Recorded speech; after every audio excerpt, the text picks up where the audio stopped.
আপনারা জানেন গত জুলাই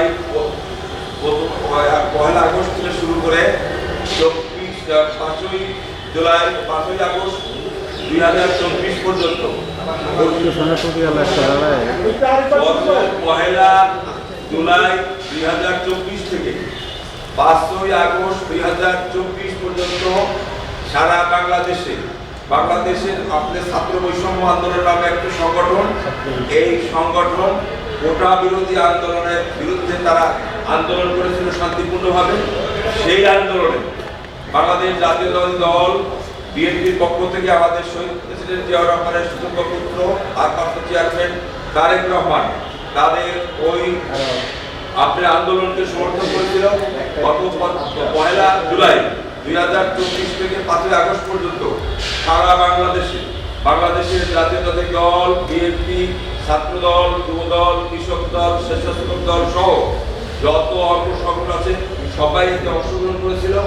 এই অংশগ্রহণে এ পর্যন্ত প্রায় 2000 এর অধিক আপনার এই অবৈধ সরকার, ভোটারবিহীন সরকার শেখ হাসিনার নির্দেশে সারা বাংলাদেশে যে তাণ্ডব চালিয়েছিল, নির্যাতন গুলি করেছিল, হত্যা করেছিল, তারই আমার একটা তালিকা সংগ্রহ করেছি। এ পর্যন্ত আমরা 800 জনের তালিকা বিএনপি অফিসে প্রাপ্ত হয়েছি। সেই প্রাপ্ত মোতাবেক এ পর্যন্ত আমাদের সারা বাংলাদেশে মামলা চলছে, মামলার কার্যক্রম চলছে। আমরা আজকে সেই মামলার বিষয়গুলো নিয়ে এই আন্তর্জাতিক অপরাধ ট্রাইব্যুনালে আমরা এসেছিলাম।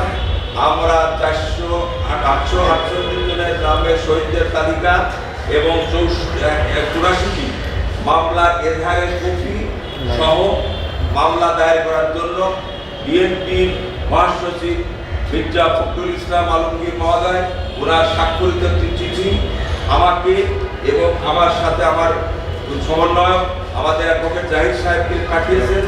এই পত্র সহ ওই সমস্ত তালিকা সহ বিভিন্ন কয়েকটি দিনের বিভিন্ন পত্রিকার ছবি এবং বিভিন্ন ভিডিও ক্লিপ পত্রিকা সহ আমরা এই এজাহারের কপি জমা দিলাম। 118 পাতা পর্যন্ত আছে আমাদের এই শহীদদের তালিকা, আর 500 উপরে আছে আপনার এজাহারের তালিকা। এই সম্পূর্ণ আজকে জমা দিলাম, ওনারা রিসিভ করে নিয়েছেন। আমরা এই হত্যার সঠিক বিচার চাই।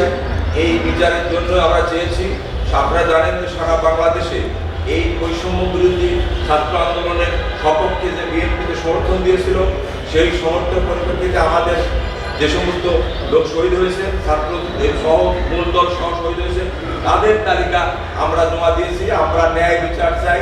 আমরা শেখ হাসিনার মতো গায়েবী মামলা করে, মিথ্যা মামলা করে, ক্রস ফায়ার নামে হত্যা করে ওই মামলা যেভাবে তারা তৈরি সৃষ্টি করে আমাদেরকে নেতাকর্মীদের বিরুদ্ধে মামলা দিয়েছিল, আমরা ওই মামলা দিইনি। আমরা সত্য সঠিক একটা চিত্র তুলে ধরেছি আদালতকে। মাননীয় আদালত জানি আমাদের এই বিচার কার্যক্রম করার জন্য তদন্ত সংস্থাতে আছে আন্তর্জাতিক আদালত, তাদের কাছে প্রেরণ করবে, পাঠাবে, এর বিচার হবে ইনশাআল্লাহ।